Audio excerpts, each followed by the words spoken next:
शांत शांत.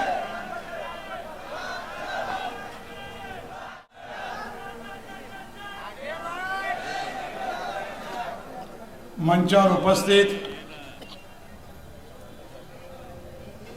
नंदुरबार जिल्ह्याचे भाग्य विधाते, ज्यांनी स्वतंत्र नंदुरबार जिल्हा निर्माण केला, ते खऱ्या अर्थाने लोकनेते, तुमचे आवडते नामदार डॉक्टर विजयकुमार गावितजी,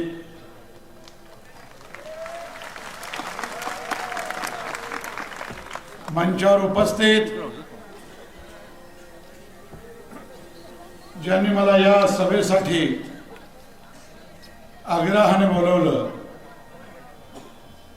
ते आमचे मित्र माजी नगरसेवक श्यामबापू मराठे, या नंदुरबार शहराचं तरुणांचं प्रेरणास्थान, आमचे युवा मित्र विक्रांत भाई मोरे, भारतीय जनता पार्टीचे ज्येष्ठ नेते, आमचे मार्गदर्शक डॉक्टर कांतीलालजी टाटिया, भारतीय जनता पार्टीचे माझे जुने सहकारी मित्र प्रकाश अण्णा चौधरी. वेळेअभावी मी सगळ्यांची क्षमा मागतो.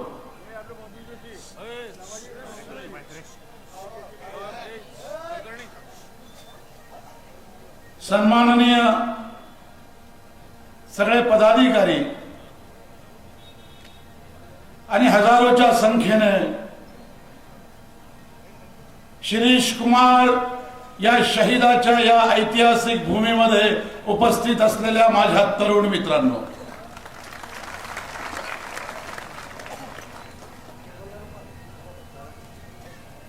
खरं तर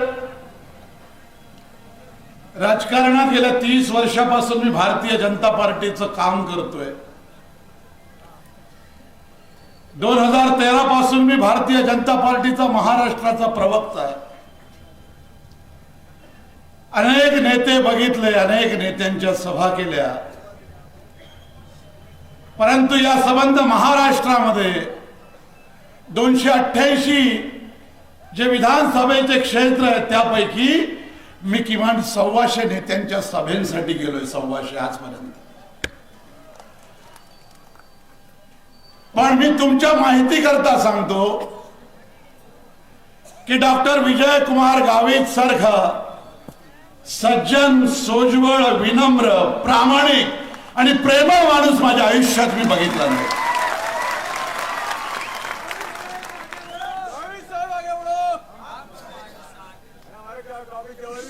अरे तुम्ही बोलू नका हो, बिलकुल बोलू नका. आम्ही काय भाषण पाठ करून येत नाही, पोट तिडकीने बोलतो दादा.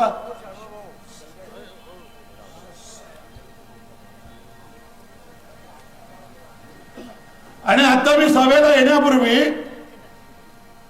गावित साहेबांनी सांगितलं, दोरकर नानांनी, की एकदा बंगल्यावर या, चहा घ्या, फ्रेश व्हा.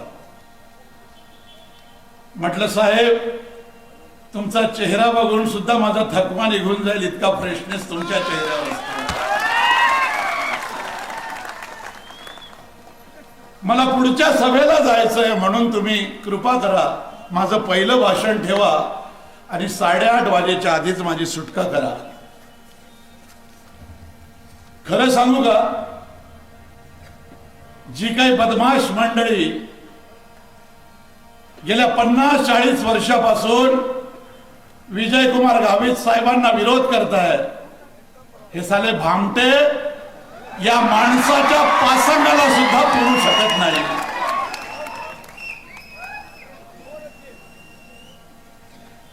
अरे किती मोठं कर्तृत्व असलेला हा माणूस, म्हणजे प्रत्येक वेळी निवडून आल्यानंतर कधीच मंत्रिपदासाठी ज्या व्यक्तीला शिष्टमंडळ घेऊन जावं लागत नाही, पक्षश्रेष्ठीकडे कुणालाही पाठवावं लागत नाही, थेट दिल्लीहून ज्या नेत्याचं नाव महाराष्ट्राच्या कॅबिनेट मंत्रिपदावर येतं त्या नेत्याचं नाव आहे डॉक्टर विजयकुमार गावित.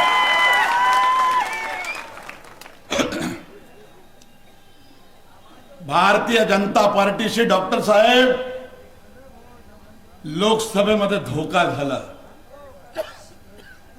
खरं तर पंतप्रधान नरेंद्र मोदींना आवडलेल्या तुमच्या खासदार हिनाताई गावित एवढं कर्तृत्व होतं.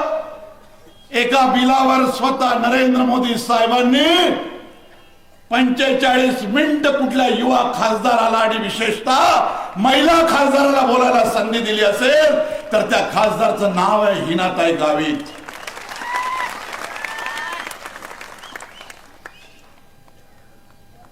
इतकं झपाटून काम केलं या मतदारसंघामध्ये तरी सुद्धा व्यक्तिद्वेषाने पछाडलेले ज्यांना गावित फोबिया नावाचा रोग झालाय, गावित फोबिया,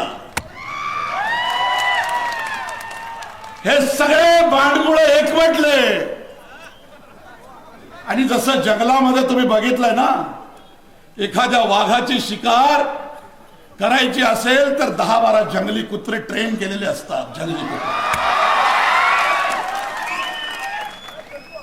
आणि त्यांना माहित आहे की एकटा किंवा 2-4 कुत्रे फाडून खाणारा हा वाघ आहे, म्हणून ते सगळे एकजुटीने त्या वाघावर हमला करतात.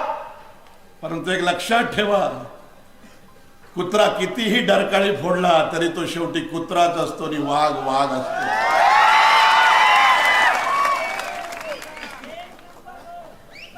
अरे उमेदवार तरी तुम्ही चांगला शोधायचा ना. कोणी हिंदू उमेदवार तुम्हाला भेटला नाही आदिवासी समाजाचा? भेटला तर तो तडवी मोहम्मद.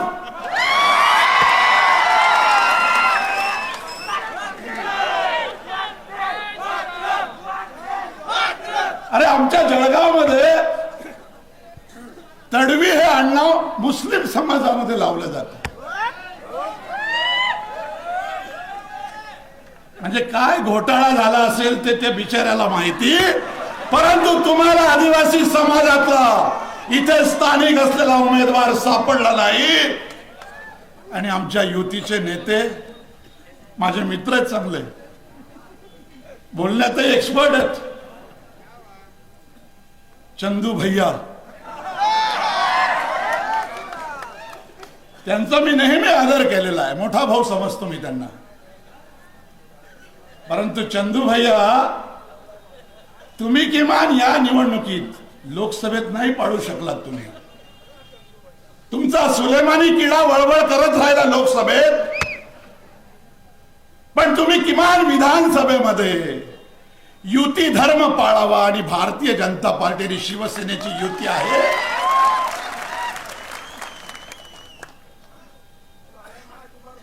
अरे कुणाला विरोध करता तुम्ही? ज्या माणसाने उभ्या आयुष्यात राजकारणामध्ये कधी सत्तेचा माज कुणाला दाखवला नाही, कधी पैशाची मस्ती दाखवली नाही. अरे एवढंच काय, आयुष्यात कुणाला शिवी देऊन सुद्धा बोलवलं नाही. अरे कुत्र्यालाही हाड न म्हणणारा हा माणूस, तुम्हाला राजकारणात एवढा त्या माणसाविषयीचा तिरस्कार का? भैया, विरोध करणाऱ्या नेत्यांमध्ये सगळ्यात प्रमुख तुम्ही आहात, सूत्रधार. मला तर कधीतरी असं वाटतं की तुम्ही 20 तारखेपर्यंत तरी तुमच्या मनात युती धर्माविषयीचा प्रामाणिकपणे जागा व्हावा. अन्यथा मी असं समजेल, जरी पट्टा आणि दुपट्टा तुमच्या गळ्यात शिवसेनेचा असला तरी ओरिजिनल डीएनए तुमचा काँग्रेसचा आहे असं तुम्हाला.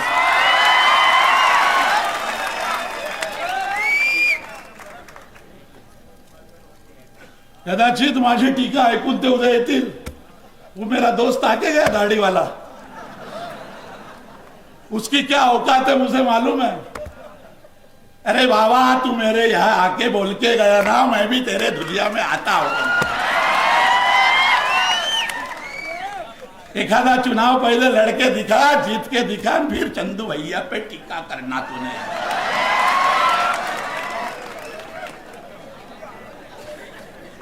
भैया मला 3 अपत्य आहे म्हणून मी नगरसेवक आणि जिल्हा परिषदेची निवडणूक लढू शकत नाही। मला आमदारकीचं जनरल निवडणुकीत तिकीट मिळावं अशी माझी जात नाही, कारण मी धुळे तालुक्यात राहतो, मराठा बहुजन समाजामध्ये 35 वर्ष झालं एक झेंडा खांद्यावर घेतलेला आहे। तुमच्यासारखा झेंडा वेगळा आणि खाली दांडा दुसऱ्याचा धरायचा, हे धंदे मी केलं नाही। पक्षाचा ओरिजिनल झेंडा आणि त्याच पक्षाचा दांडा घेऊन 30 वर्ष झाला हा वारकरी फिरतोय, लोकांसाठी सभा घेत। आणि वाटलंच ना उद्या पक्षाला गावित साहेब, तर तुम्ही सांगाल पक्षश्रेष्ठीला की संजय शर्माला विधान परिषदेचा आमदार करा।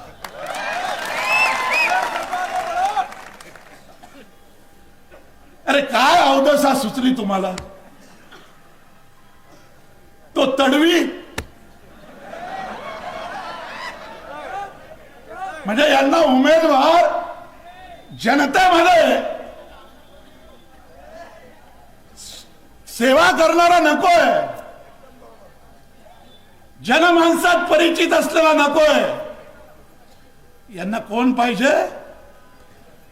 यांना यांच्या घरी जाऊन आमदार असो का खासदार असो मुजरा घालणारा उमेदवार पाहिजे। अरे गावित साहेब आहेत ते कुणाला मुजरा घालण्यासाठी जन्माला आलेले नाहीत।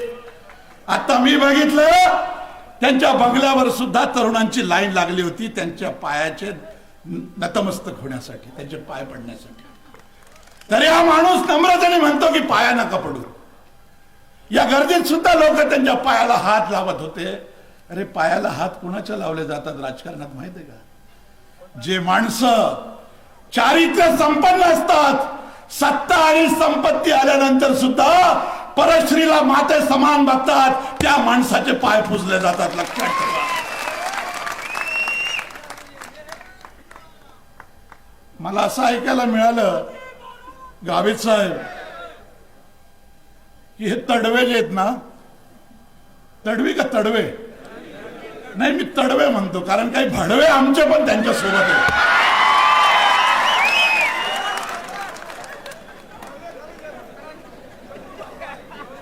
काही आमचे 2-4 भडवे सुद्धा आहेत।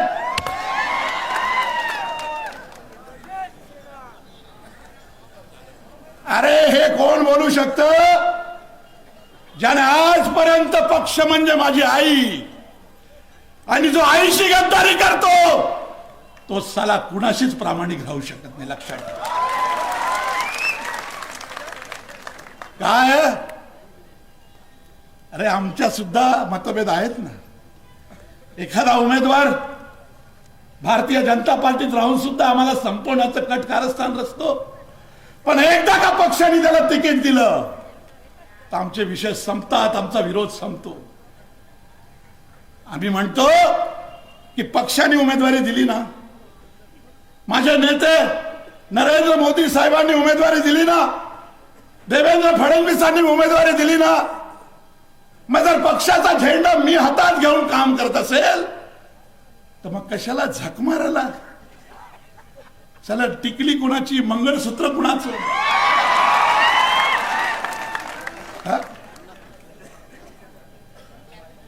हातात बांगड्या 3ऱ्याच्या आणि सुहागरा 4थ्या बरोबर।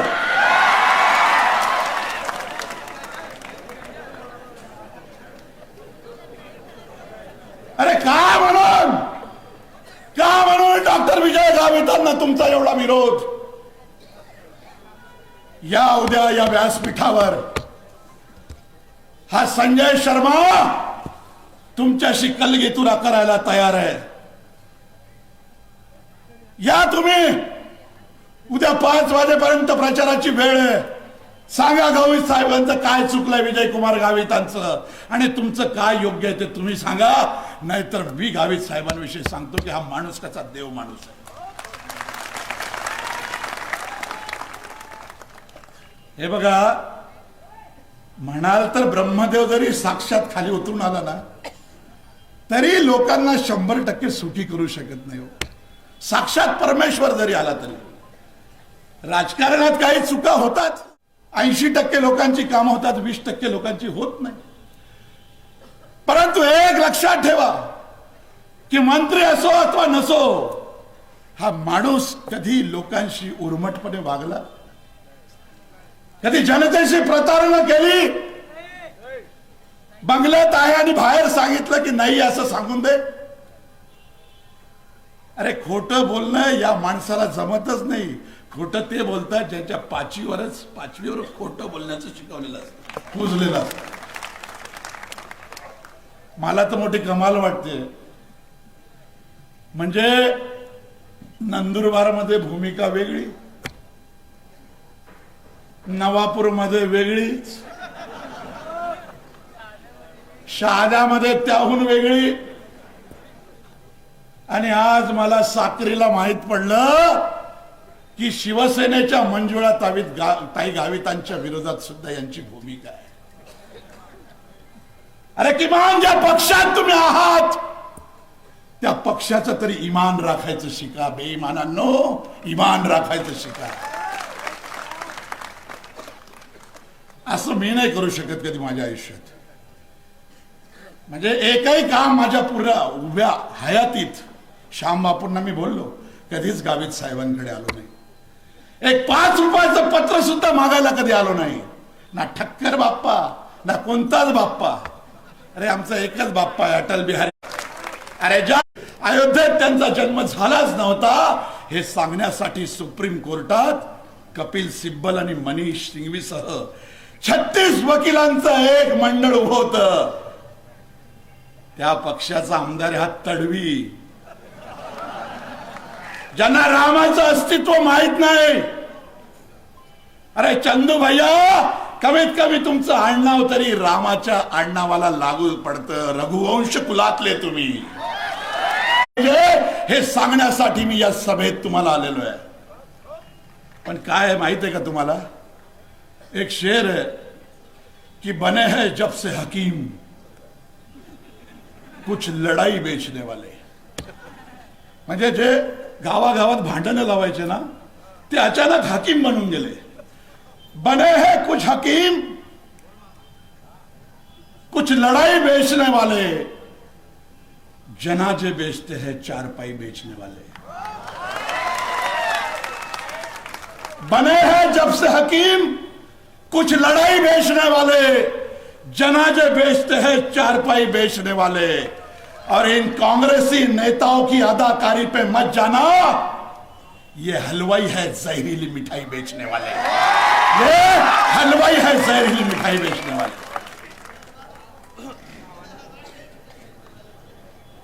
अरे गावित साहेबांवर जर मला जर वेळ असता ना तर मी 1 तास तुमच्या डोळ्यातनं अक्षरशः अश्रू काढले असते, रडवलं असतं तुम्हाला. अरे काय उंचीचा नेता आहे हा. 6व्यांदा ते निवडून येणार. क्रिकेटमध्ये फक्त एकच हॅट्रिक होते. साहेब तुम्ही डबल हॅट्रिक करून चुकलायत आणि 7व्यांदा तुम्ही निवडून येणार आहे.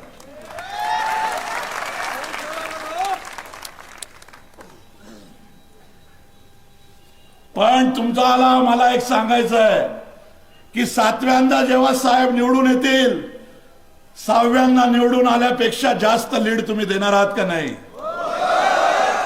सांगा, हात वर करून तुम्ही देणार आहात का नाही? नाहीतर तुम्हाला सांगतो भविष्य वाईट आहे या महाराष्ट्राचा.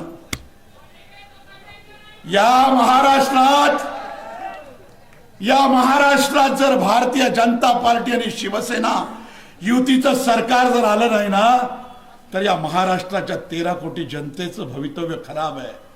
कारण परवा शरद पवारांची एक बाईट मी ऐकली.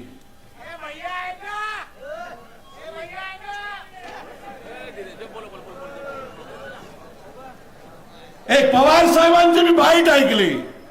वयोवृद्ध नेते आहेत, त्यांचा मी नेहमी आदर केलेला आहे.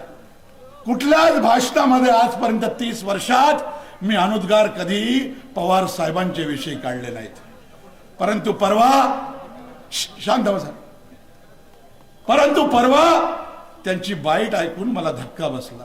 खरं सांगतो, काही मुसलमान लोक त्यांच्या आजूबाजूला उभे होते आणि पवार साहेबांनी काय सांगावं, हा महाराष्ट्राचा जाणता राजा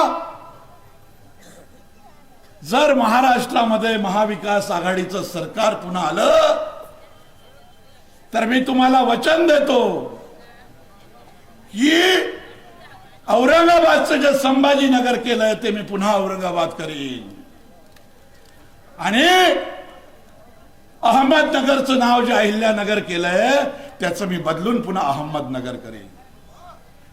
अरे काय अवदसा सुचली पवार साहेब तुम्हाला. अरे औरंगजेब कोण लागत होता आपला, ज्याने अनन्य छळ केला, हिंदूंच्या कतली केल्या, लाखो हिंदू मारून टाकले, धर्मांतर केले, त्याचं नाव तुम्हाला पुन्हा देण्यामध्ये त्या शहराला काय स्वारस्य आहे तुमचं. परंतु एकच गोष्ट आहे, मुस्लिमांचं तुष्टीकरण करणं, मुस्लिमांचं तुष्टीकरण. आणि दुसरं एक उदाहरण तुम्हाला मी सांगतो. काय इथे बसलेले सगळे ज्येष्ठ श्रेष्ठ मंडळी, स्वतः गावित साहेब, कधी पवार साहेबांच्या आजपर्यंतच्या 60 वर्षाच्या भाषणामध्ये तुम्ही भाषणापूर्वी किंवा भाषणानंतर छत्रपती शिवाजी महाराज की जय म्हणताना तुम्ही त्यांना कधी ऐकलंय? त्यांची सुरुवात असते शाहू फुले आंबेडकरांचा महाराष्ट्र. अरे हो, मान्य मान्य. भारतरत्न डॉक्टर बाबासाहेब आंबेडकरांचं योगदान या देशासाठी खूप मोठं आहे. त्यांनी माणसाला जगण्याचा अधिकार दिला. त्या दलित, पददलित, आदिवासी बांधवाला माणूस म्हणून जगण्याचा अधिकार दिला. त्यांचं योगदान मोठं आहे. महात्मा फुलेंचं योगदान मोठं आहे. महर्षी शाहू राजेंचं पण महत्व मोठं आहे. परंतु जर छत्रपती शिवराज जर जन्माला आले नसते तर मग हे कुठून आले असते. आणि जसं या तडवीचं नाव मोहम्मद आहे ना, जर छत्रपती शिवराय जन्माला आले नसते तर तुमची नावं कोणाची अकबर, अनवर, जमील, जब्बार, शाहरुख, सलमान, आमिर खान, सैफ अली खान, फरहान खान, आणि लेडीजच असेल तर सुलताना, रुखसाना अशी नावं राहिली असते. मग तुम्ही मला सांगा, शरद पवार म्हणतात की एकदा माझ्या हातात महाराष्ट्र द्या, मी या महाराष्ट्राचा चेहरा मोहरा बदलून दाखवतो. मला एक सांगा, महाराष्ट्राचा चेहरा मोहरा बदलण्यापेक्षा पवार साहेब स्वतःच्या आरोग्याची काळजी घ्या. तुमचं वय 84 आहे आणि चेहराच तुम्हाला महाराष्ट्राचा बदलायचा असेल तर एकदा आरशासमोर आपलाही चेहरा बघा.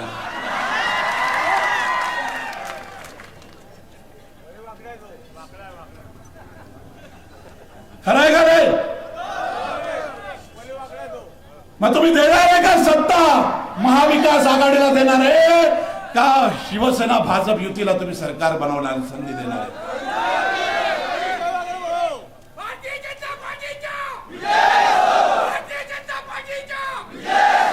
बरं, 84व्या वर्षी बस रे, 84व्या वर्षी पवार साहेब महाराष्ट्र मागतायत.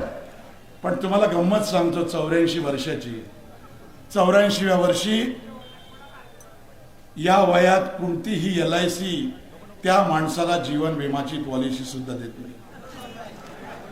84व्या वर्षी एखादी राष्ट्रीयकृत बँक, आणि जर 84 वर्षाचा म्हातारा जर खातं खोलायला गेला तर बँक खातं सुद्धा खोलत नाही. 84व्या वर्षी RTO गाडी चालवायचं लायसन देत नाही. मग 84व्या वर्षी RTO लायसन देत नाही, LIC विमा काढत नाही आणि बँक खातं खोलत नाही. तर मग 84व्या वर्षी हा 13 कोटी लोकांचा महाराष्ट्र पवार साहेब तुमच्या हातात देणार आहेत का? आम्ही एकदा झालाय धोका. एकदा या नंदुरबार शहरामध्ये कदाचित मंत्री बनले असते हिनाताई गावित. फार मोठी चूक केली मित्रांनो. तुम्ही भूलथापांना बळी पडलात. काही नालायक नतद्रष्ट युतीचा धर्म सोडून ज्यांनी गद्दारी केली आहे आणि जे स्वतःच्या पक्षात राहून पक्षाशी ज्यांनी गद्दारी केली आहे, नियती त्यांना कधीच माफ करणार नाही, लक्षात ठेवा. मतभेद असले पाहिजे, जिवंतपणाची लक्षणं आहेत ती. राजकारणात मतभेद तत्वभेद असलात पण तरी सुद्धा शेवट बांधिलकी ही माझी आई आहे, माझा पक्ष, त्या आईशी बांधिलकी असली पाहिजे. काय केलं तुम्ही? अरे हिना गावित एसटी कॅटेगरीच्या होत्या, उच्च शिक्षित होत्या, डॉक्टर होत्या.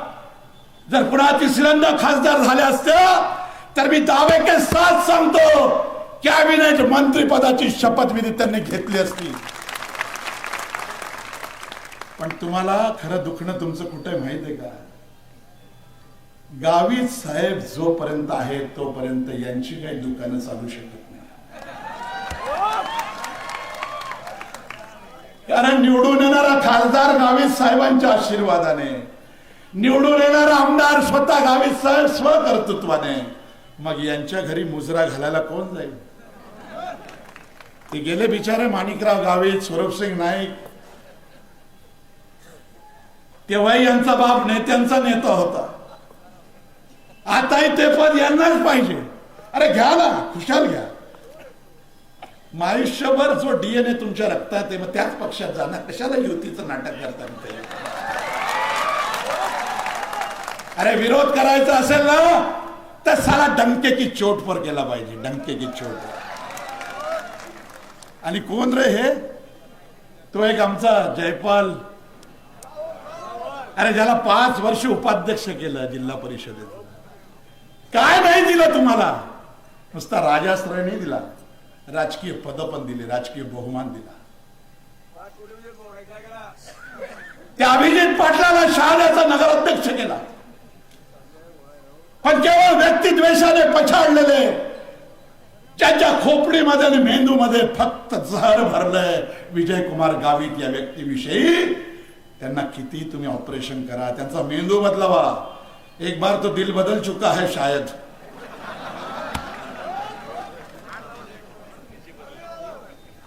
काहीतरी बदललंय ना आमच्या भावाचं. पण आता मेंदू पण बदलावा लागेल, तरच तुम्ही युतीशी प्रामाणिकपणे आमच्या पाठीशी राहाल. पण तुम्ही सजग राहा मित्रांनो. आणि हा नेता आहे ना, म्हणजे आदिवासी समाजात जन्म झाला. मला तर असं वाटतं की यांचे आईवडील शिकलेले नक्की नसतील, पण काय नियतीने विजय नाव ठेवण्यासाठी त्यांना प्रवृत्त केलं असावं. अरे हे विजय नाव ज्या माता पित्याने ठेवलं ना, त्यांनी नक्की काहीतरी विचार करून ठेवलं असेल, किंवा देवाने त्यांना ती सद्बुद्धी दिली की तुमच्या मुलाचं नाव विजय ठेवा, कारण हा माणूस अखेरच्या श्वासापर्यंत अपराजित नेता म्हणूनच जगणार आहे आणि निवडून येणार आहे. म्हणून त्याचं नाव विजय ठेवण्यात आलेलं या नेत्याचं नाव. साहेब एकच विनंती करतो, बघा तुमच्यावरची लोकांची श्रद्धा राजकारणात ही सहजासहजी कुणावर नसते हो. अरे किती लोकांचे मला फोन, ती हेमलता ताई बिचारी, काय सांगावं. अहो कालपासनं 25 फोन असतील की तुम्ही याच सारंगखेड्याला तुमच्या सभेचा इतका जबरदस्त परिणाम झालाय, सगळा फीडबॅक साहेबांना दिला. म्हटलं 100% हेमलता ताई येतो तुमची तळमळ बघून. आणि इतके तळमळीचे कार्यकर्ते साहेब काय देतील याची वाटच बघत नाही. पदरचं मोडून साहेबांसाठी पळणारे कार्यकर्ते, अरे अशी हजारो कार्यकर्त्यांची फौज ज्या नेत्यांनी या 40 वर्षात तयार केलेली आहे. अरे बघाल बच्चांनो, साला आंडू पांडू गांडू हे तिघ काहीच करू शकत नाही, लक्षात ठेवा. एक आंडू, दुसरा पांडू आणि तिसरा गांडू. बोला तुम्ही उद्या यार, आके गया था वो बच्चा मेरे सामने. साला देख लूंगा उसको दुनिया में जाके कभी भी। अरे कभी भी मैं तो तुम्हारी मिमिक्री क्या तुम्हारे जैसा आधा घंटा भाषण कर सकता हूँ। अरे अपने को क्या है यार, अपन भी तो चंदू भैया जैसा बोल सकते हैं ना, उसमें क्या है। क्या लगता लोगों को काटरा पिलाओ, अपना बनाओ, वोट लो, बोटी फेंको, साला इसकी बात।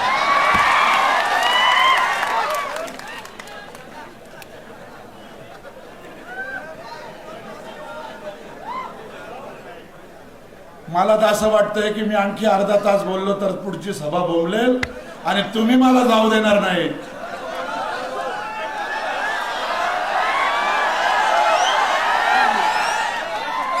अरे माझा घसा बसलाय आणि थोडी ऊर्जा विजयी सभेसाठी माझी शिल्लक राहू द्या। ज्या दिवशी गुलाल उधळेल ना 23 तारखेला, त्या दिवशी मी युतीचा धर्म पाळण्यासाठी माझे मोठे भाऊ चंदू भैयांना पण घेऊन येईल। जान दो जो हुआ वो हुआ।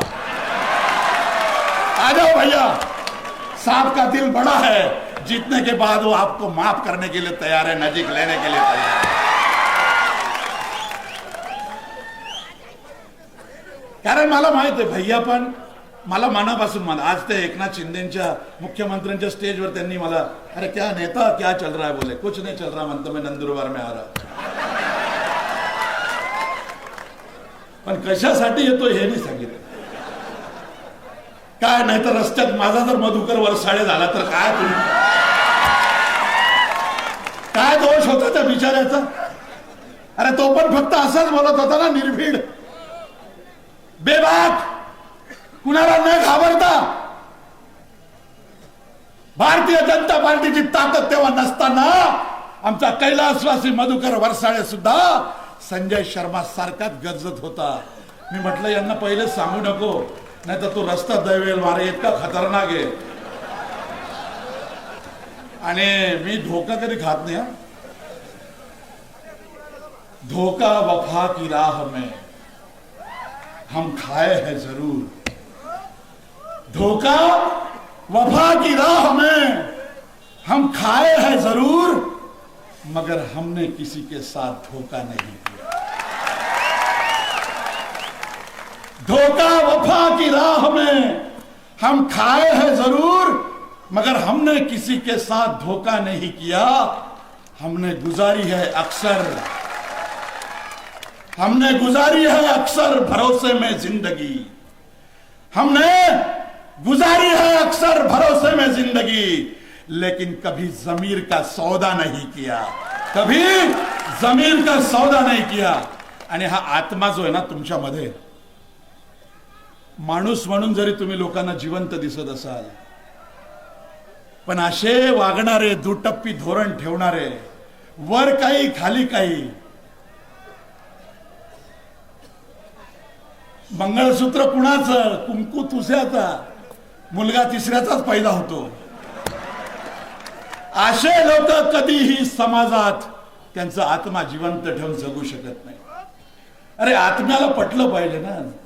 म्हणजे मी तर असं समजतो की मी माझ्या आयुष्यात राजकारणात असो का काही असो, आणि उद्या येतील काही विरोधक, म्हणजे आमचेच येते खरं म्हणजे ते येणारच नाही जाहीर सभा घ्यायला, पण ते म्हणतील क्या औकात थी उसकी यार, वो बोल के गया, रिश्ता बोलता ही है 30 साल से। अरे भाई रिश्ता बोलता नहीं है, एक झंडा पकड़े लेना, उसको कभी लोगों के सामने छोड़ता भी नहीं है।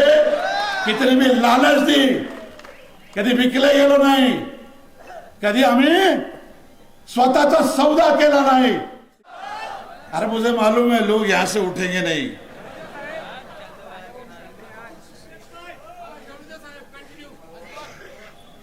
एक ध्यान रखना, यदि ऐसे कोई दोगले लोग तुम्हारे सामने आए ना कभी, म्हणजे नाम जरी किरण रहा लेकिन साला है तो मोहम्मद तड़वी।